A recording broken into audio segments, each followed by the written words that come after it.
Live from Chattanooga, Tennessee, it's Nooganomics with David Tulis.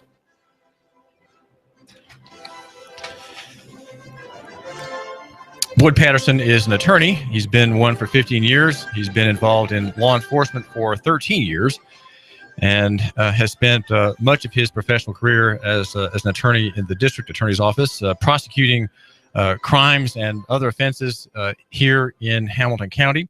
He's married. His wife, Nancy, and he have a son, Trey, and a girl, Samantha.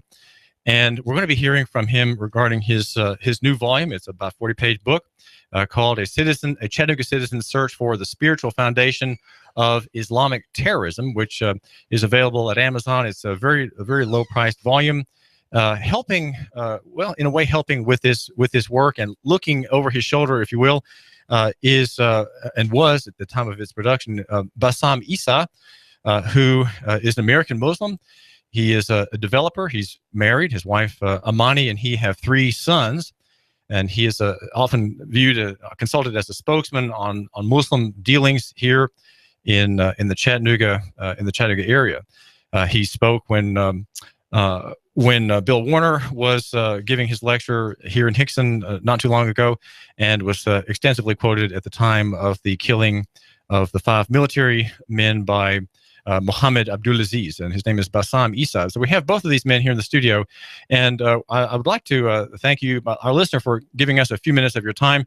And we want to hear a little bit about this book and what is in it. Our discussion, or their discussion, will be about these passages in the Quran which seem to impel ardent young Muslims to take up their Kalashnikovs, their rocket-propelled grenades, and their body bombs, and engage with the enemy for conquest. Are these men and women misled? Is there somehow that they have misread the Quran, or are they in fact being faithful? Are the gunmen at the Bataclan theater faithful Muslims, or are they heretically misreading the Quran?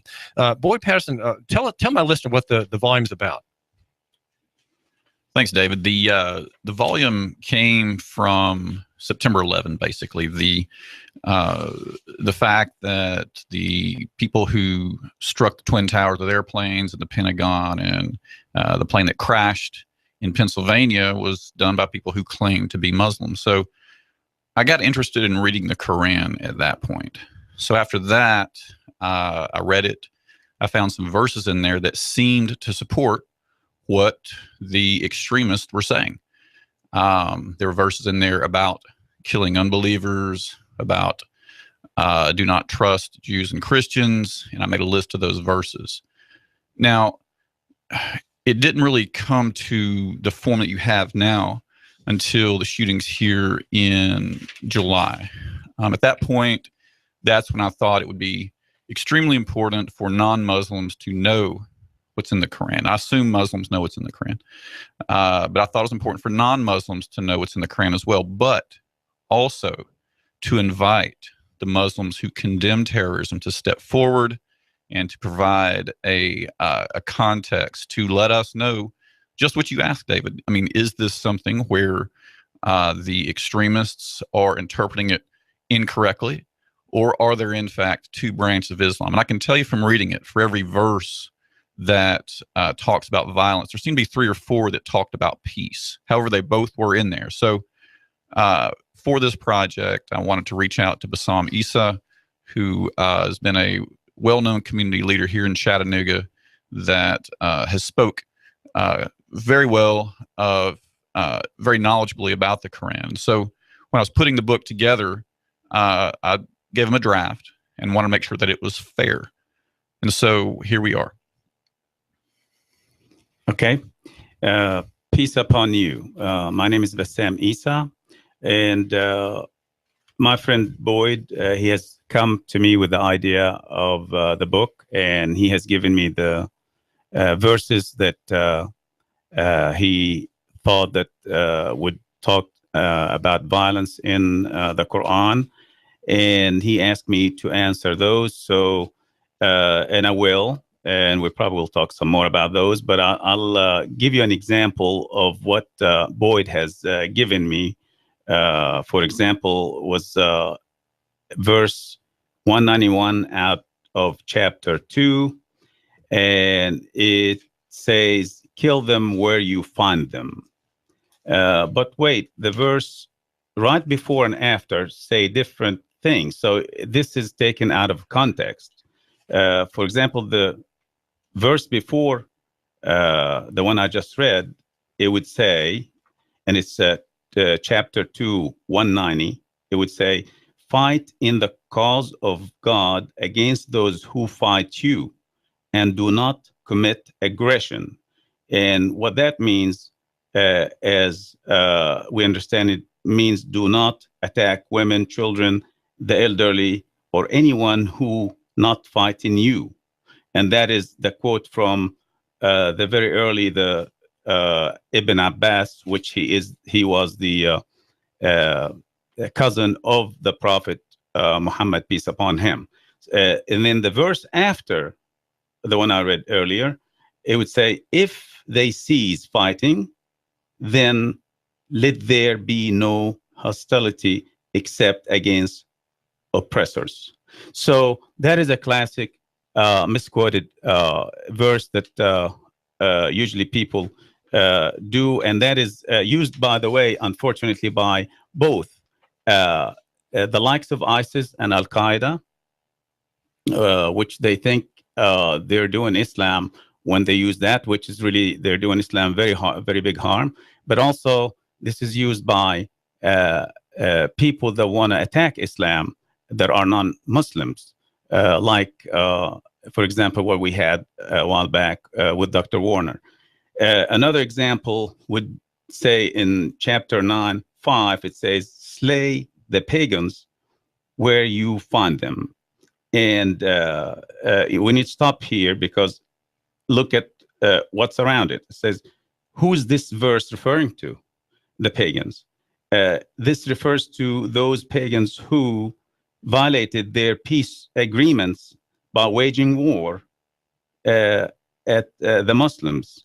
And therefore, there is the verse that comes after it, which is 9:13. So that was 9:5. Now 9:13, it says, will you not fight against those who violated their peace treaties, plotted the expulsion of the messenger, and intimidated the fighting against you? So when you look at those two examples, and there's some others that I can speak as we go, you're going to find out that this is taken out of context. However, the Islam itself, when it talks about Islamic values and how to treat others, let me give you some examples of that, Boyd. For example, in chapter 262, it says, indeed, those who believed and those who were Jews or Christians or Sabians, which Sabians were part of Christians too, which is a tribes there, before Prophet Muhammad. They came in before. Those among them who believed in Allah and the last day and did righteousness will have their reward with their Lord, and no fear will there be concerning them, nor will they grieve. And what that means, that in the Quran saying not just the Muslims that also considered in the eyes of God or Allah, they're good people, but also those Christians and Jews that recognizing Allah or God and following the rules of the good religion from God. And that brings me to another verse that would say, which is 68, the chapter 60, verse 8.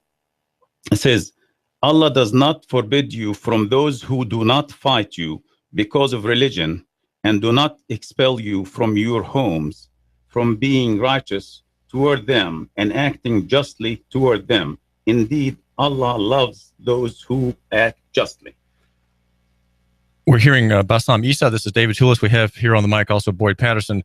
And I think, Bassam, before we hear more of the structure of your argument, we need to hear a little bit more from Boyd Patterson. What are the things that are raising the hair of our listener that are out of the Quran? What are some of the things that are alarming to him, whether he's a Christian or a Muslim?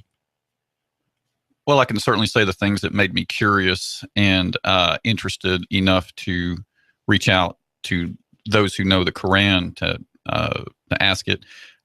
And there are verses in there that would give people concern, I would think, if they just read the Quran as I did. There's a lot of verses in there about fighting. There's a lot of verses in there about killing. There's a lot of verses that deal with not trusting Jews and Christians. But to be fair about it, I think we need to take them verse by verse. And if we can do that, is that okay? We could. Okay. Bassam, I'm looking at some verses here that deal with fighting, and I'm going to read some of them out to you. And if you could you can pick any of these you want, but if there's a general theme you want to respond to. Okay, sure. It talks about, is God not mighty and capable of revenge? Prophet, make war on the unbelievers and the hypocrites and deal rigorously with them. Hell shall be their home. Believers, make war on the infidels who dwell around you. Seek out your enemies relentlessly. Fight for the cause of God. And if you could be sure to discuss the one, fighting is obligatory for you as much as you dislike it. So it seems to me that when I was reading it, that the Quran is saying you have to fight, that a bad Muslim would not fight. Could you respond to that? Yes. Those verses, as I told you earlier, is that they came, you are taking them out of context. Let's just get a very quick, and I know that we don't have a whole lot of time, but let me give you a little bit of 101 history of what's going on at that time when these verses came down. Muslims were the underdog. They were the very few that have been forced to immigrate from the city of Mecca to the city of Medina with the Prophet. And then for years and years, every year, at least once, twice, those pagans, which is the same people that actually the Prophet was from, which he was in Mecca, they're the ones that went out there to Medina from Mecca to fight them with 10,000 against 1,000 or 1,000 against 300 of the Muslims. So God sends those verses through Gabriel to the Prophet, peace upon him, to tell them not to be afraid. You must fight, because if you don't fight, you're going to be killed.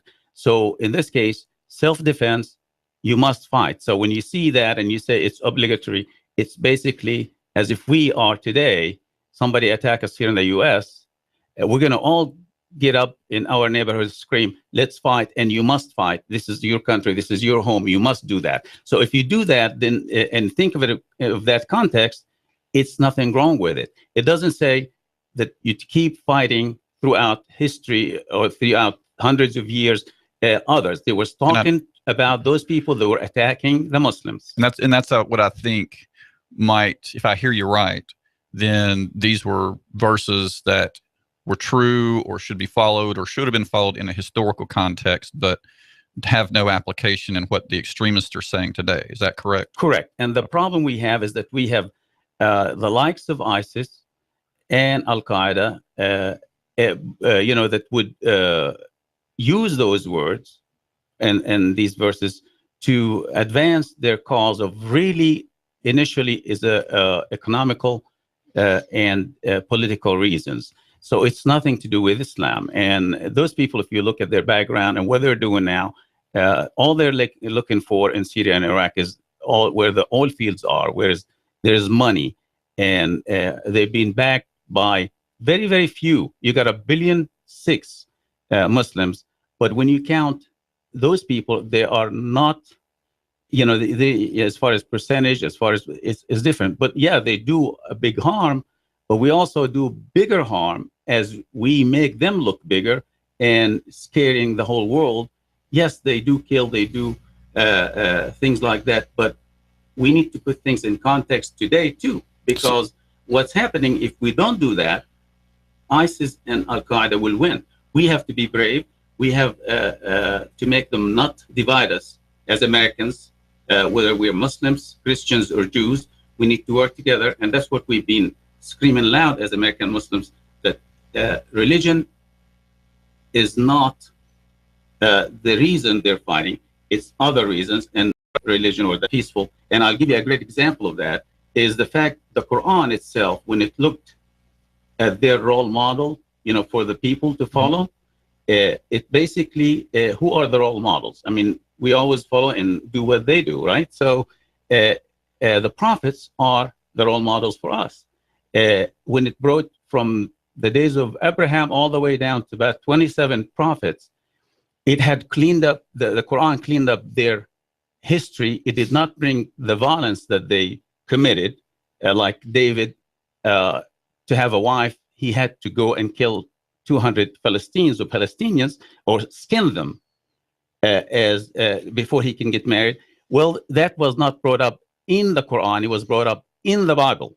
And the reason the Quran did not, he just made them look like angels, or Jacob, what he did with a tribe where circumcised them and killed them, things like that. That was not in the Quran. That was in the Bible. The Quran brought them to be great people. That the fact that the Muslims, when they hear them, because to us they are just like the Prophet Muhammad, all are equal, and we must believe in them as prophets, as we do in the Prophet Muhammad. So when we get those together, so we do not commit violence ourselves.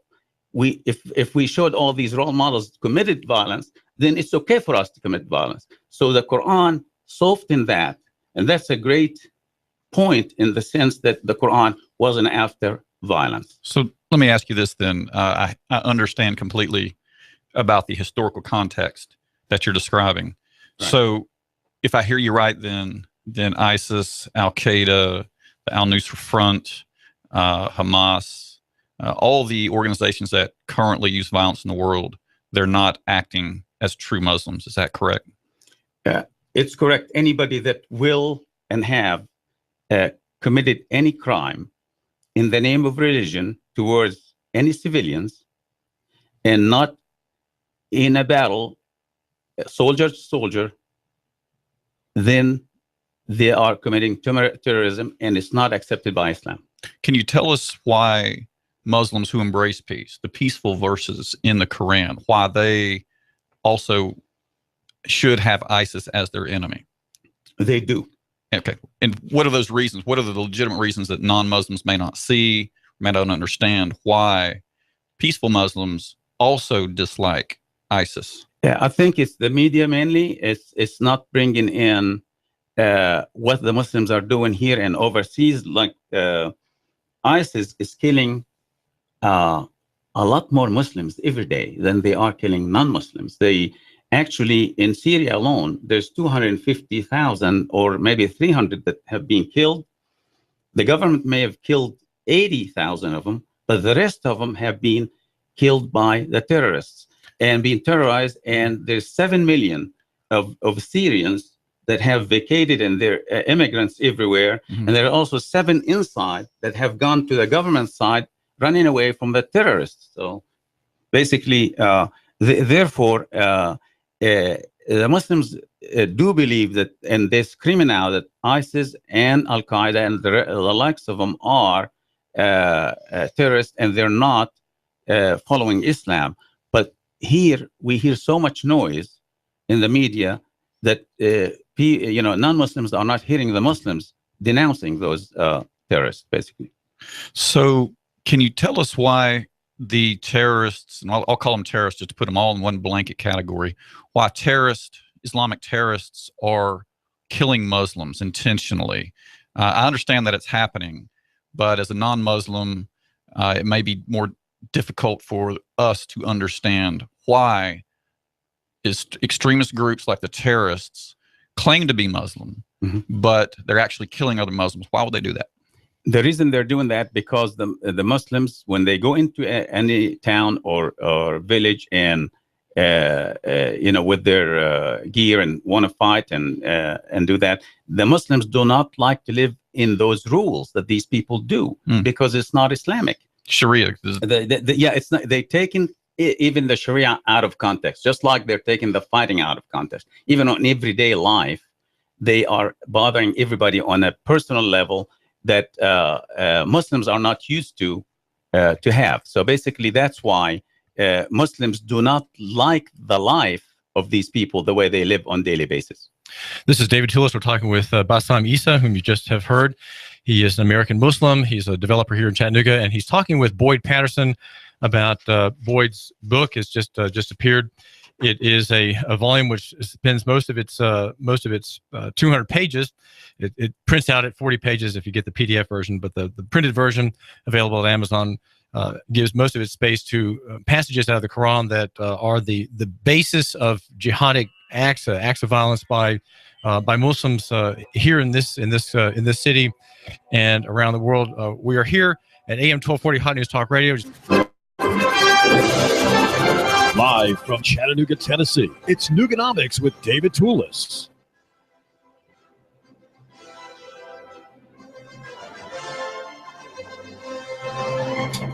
We count on Advantage Printing here at the radio station for all of our printing needs, and I'm an editor of a homeschooling newsletter, and I go to Advantage Printing for my work and get great service at Advantage Printing on Brainerd Road, right near the Belvoir Light, right next to the Food City. The number is 629-1800, 629-1800. Bulk mailing services, large format printing, digital, offset, of course, for big jobs, and many other things in the best print shop here in town. That's Advantage Printing. The name is David Tulis. We're here at AM 1240 Hot News Talk Radio. We're the Sean Hannity, the Colin Cowherd station for sports, and also CBS and Fox News, and the exclusive source on the regulated airwaves of NFL and NASCAR here at AM 1240 Hot News Talk Radio. We have in the studio Bassam Issa, who is you might say a Chattanooga spokesman for the Muslim faith. He's an American Muslim. He's married with 3 sons, a developer. And here in Hickson, he's got a new outlet looking for another national tenant just opposite Northgate Mall. Also, we have with us Boyd Patterson, who is an attorney. He works in the prosecutor's office, has 13 years in law enforcement. And and I'm not sure I said that quite right, but he has spent a year and a half on the gang task force and is a prosecutor. And he's just come out with a volume. It's kind of got some large type in it. It's a couple hundred pages, and it is a listing of verses in the Quran that are about jihad. What in the Quran prompts people in the Middle East, and even folks such as Muhammad Abdulaziz here in Chattanooga, to go on a mass killing of infidels. And Boyd's effort has a couple of main points. He wants to raise awareness, generally speaking, about these verses in the Quran. And he says, I respectfully request the Muslims who condemn terrorism to step forward and raise awareness of the verses' nonviolent and or modern day meanings, if possible. And this is the position of Bassam Issa, that the verses in the Quran which seem to argue for warfare are being taken out of context or are being misused by Muslim warriors. Okay, so Boyd Patterson, come to the mic and tell my listener, in a nutshell, what is your book about? This book is very simple. You can think of life's little instruction book, David. It's a short read. It's basically an introduction.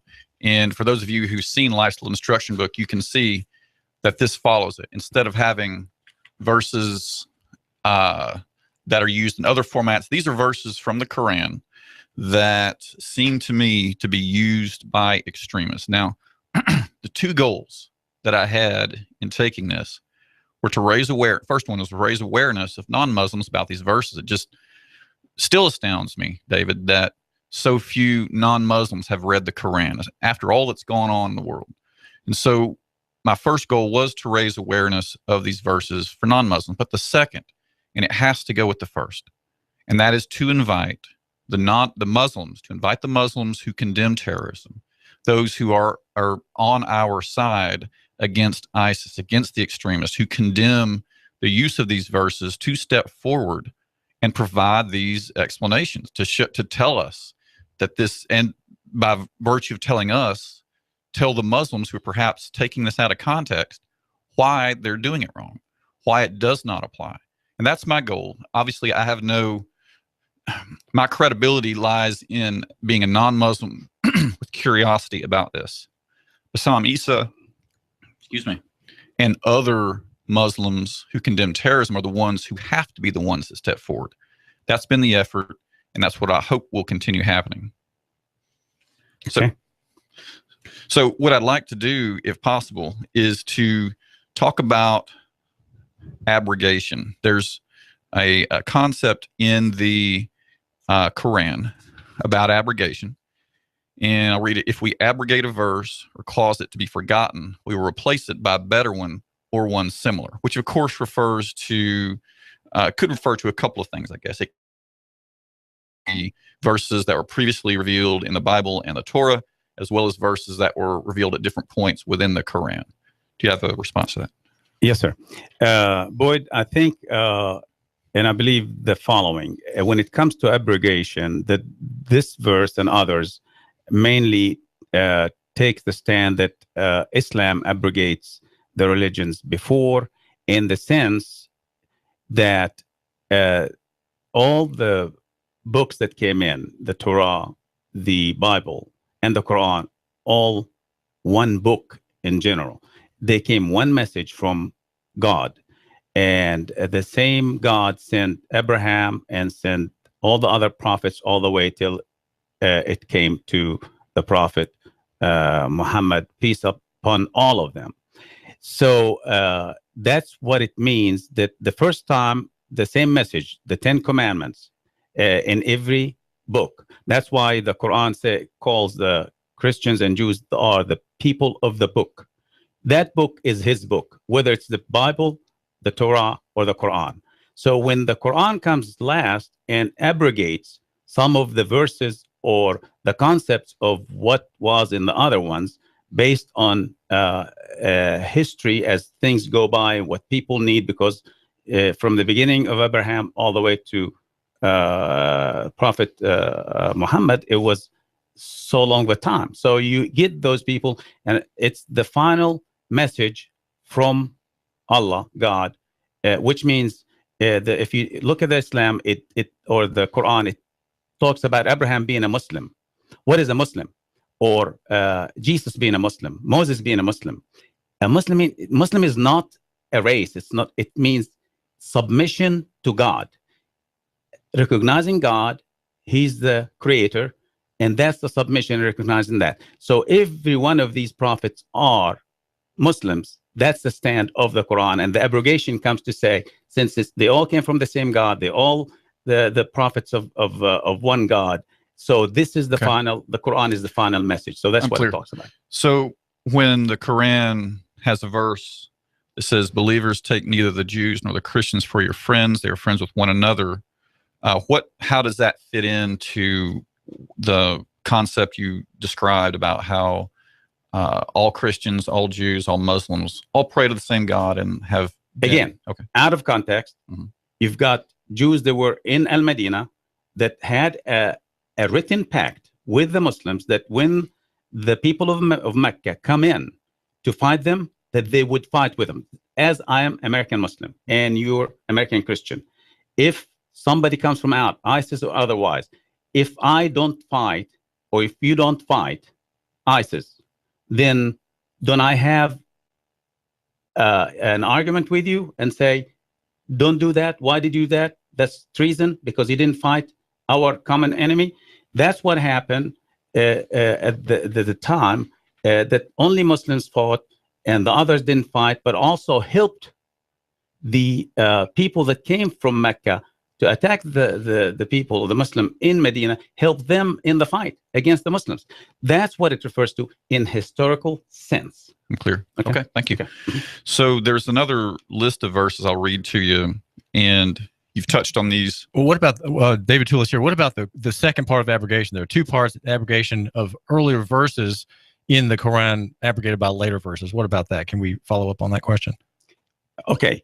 As far as I know, there's some scholars that would tell you that there's some verses in the Quran that came earlier. They've been abrogated by other verses, and that is, I'll give you an example. When in Mecca, the very first time when people wanted to go to prayer, Mecca people were just drunk most of the time, even, because that's the way the culture was. So they would come to prayer drinking, and they can't concentrate. So at the beginning, and this is the knowing of God, not Prophet Muhammad, because he didn't know, that drinking is actually a problem. It's not something you can turn it off. I mean, if you're alcoholic, you're alcoholic. So the Quran, the verses at first said, "Do not come to prayer while you're drunk." That's been abrogated later on. Do not drink at all. That's the other verse. So that's the abrogation we're talking about. It was a gradual, because Allah knows how He created us. He knows how we think. He knows our bodies and what their needs are. So eventually, He didn't want to say, "Stop, don't drink at all," because nobody would have listened. It wouldn't work, because it's it's a physical problem. If you're alcoholic, you can't do it. So therefore, that's a good example of what those scholars talking about abrogation of a verse versus another. So abrogation is a concept that exists between religious texts as well as within the Quran. Yes, but in very, very limited ways inside the text itself for the Muslims themselves, or a verse in the Quran abrogating another verse. Okay.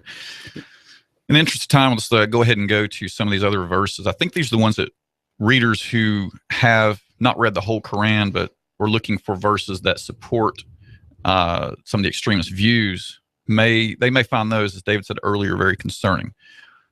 Slay the idolaters wherever you find them, arrest them, besiege them, lie in ambush everywhere for them, slay them wherever you find them, drive them out of the places from which they drove you. We will put terror in the hearts of the unbelievers. And when you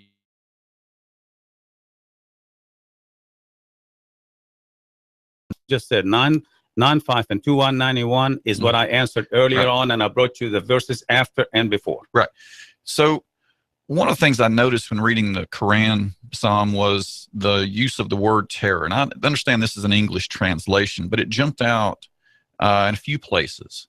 And so contextually, could you explain why the word terror is in the Quran and how it's used instrumentally and how it's supposed to be used? Okay. Let's, in today's understanding, what is terror? Who is a terrorist? What is the meaning of a terror? Terror means you scare people off very badly, correct? Yes. And we're really, it's connotation. Yeah, it's connotation towards civilians, even more so than soldiers, because the soldier is going to fight. But a terrorist, it means it's even though the world yet did not agree in the United Nations to define who a terrorist, which they should, because it should be. I think if we do, that's half the way. Because once we do that, we would be able to go after terrorists even more. And not use politics in the middle. So therefore, in the Quran, when it says terror, it's not exactly. There is no. It says scare. Scare those people that come in to fight you. That's what it means. It doesn't mean to be ISIS and be the terrorist and go fight somebody else. Okay. So when you look at it, see the translation never brings you the actual meaning of the Quran. You almost have to know Arabic to actually know the real meaning, but it does. If somebody want to understand it and understand what, if you read enough, Boyd, eventually, and read it in context, then those words will not alarm you. Okay. Yeah. Again, these are verses that, while you're providing answers to, and there are lots of verses in the Quran that provide this context. The question is, are there two aspects of Islam? Are there, as was stated in one of our earlier discussions, is the violent version of Islam just as justified as the peaceful version? Again, I can tell you, and I can tell the listeners after reading the Quran, again, for every verse of violence, it seemed there were many more that espoused peace. But again, they're both there. So could you comment a little bit about how both the exhortations to violence as an overall theme are also in there, as well as the ones about peace? Yeah, there is no two kinds of Islam. There's only one Islam, which goes toward peace. Like I told you, they're all model part. The verses that I read earlier, and I can read more about, how the Quran talks about peace and people living together. The part that the terrorists use, which what you have here, which is 333 verses to be exact in the Quran to talk about fighting in self-defense. There are 838 verses in the Bible that actually far more violent and graphic violence. But do we say the Bible is violent, or there's two kinds of Christianity? No, because that's in context of what happened in the past. But the real value of the Bible and the Quran is when we talk in general. Here's the value: do not kill, do not, just be good to your friend or your neighbor. In humanity, he who killed,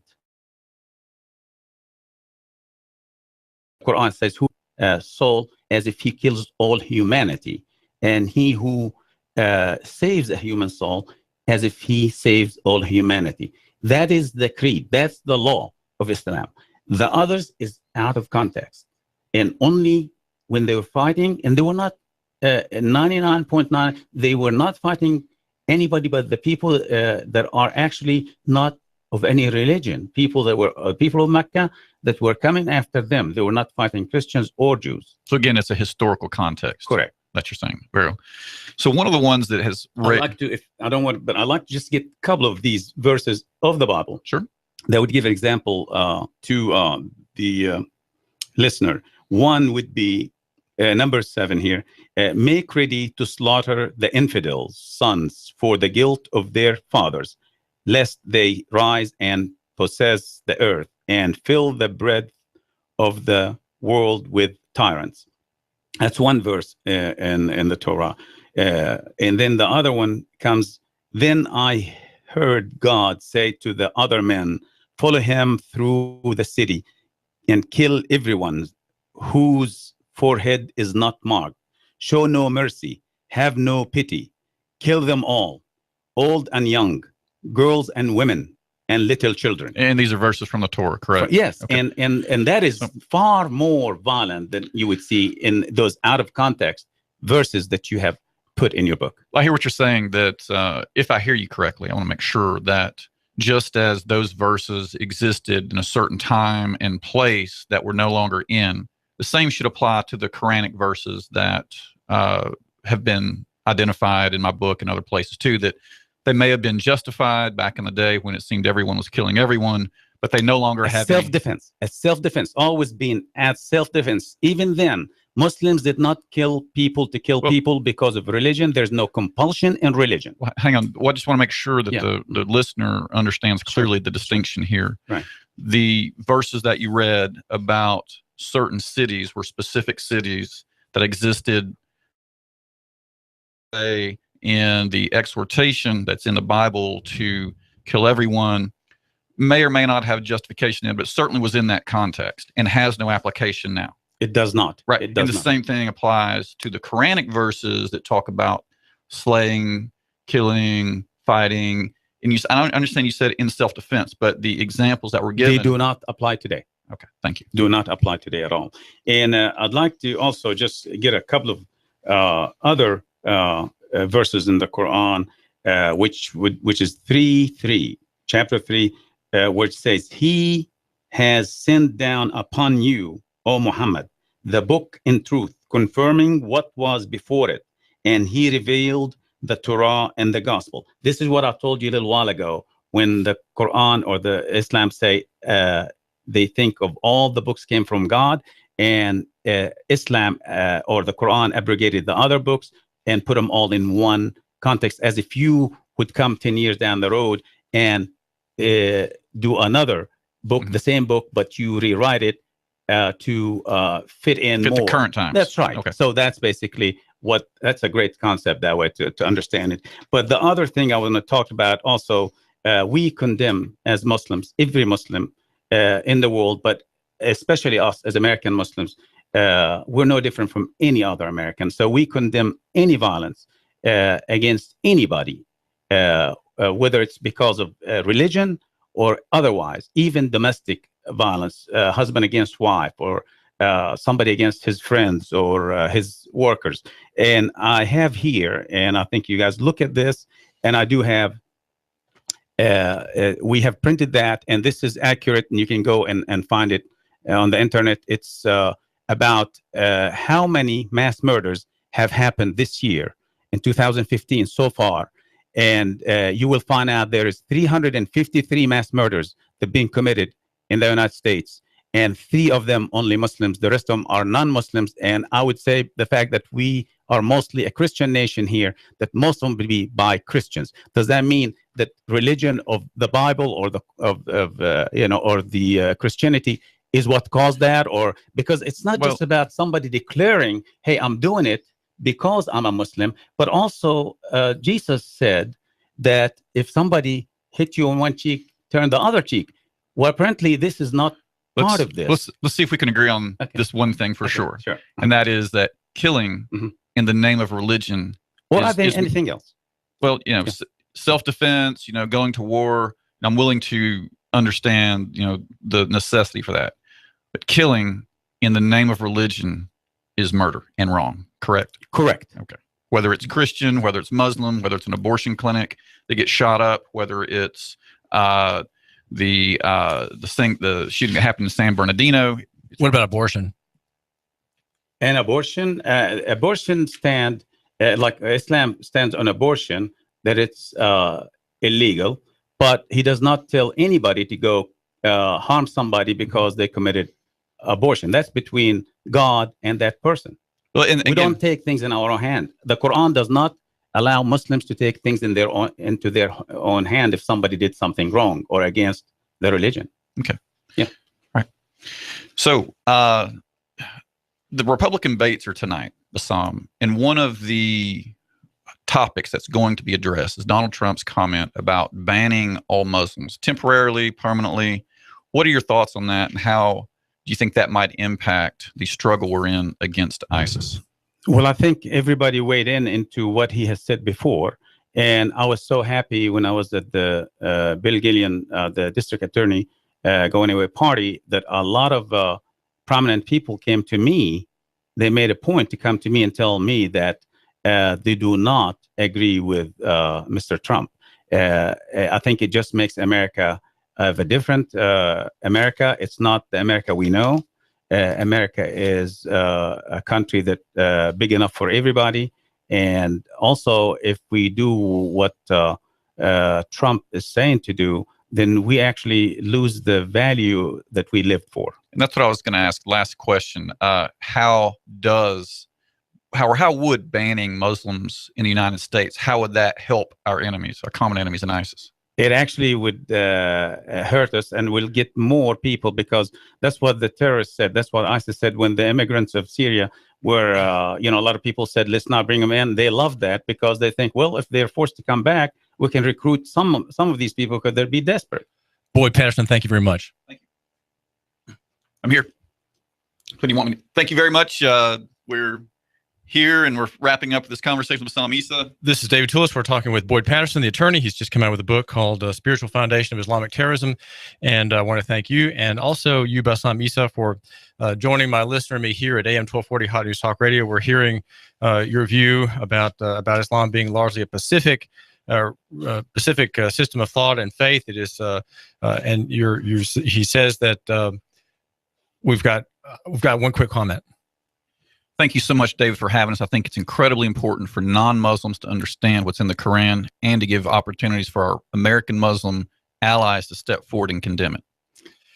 And Bassam, thank you very much. Thank you so much. Thank you for the opportunity. And I love this city. I've been here 42 years, so this is my city. And may you both prosper. We are hearing two men discussing Islam, the religious system. It is a political ideology in many ways. It is extraordinarily violent among practitioners through history. There's been a 1,400-year record in which 60 million Christians, 80 million Hindus, and 10 million Buddhists have been slain by the faithful. This is David Tulis.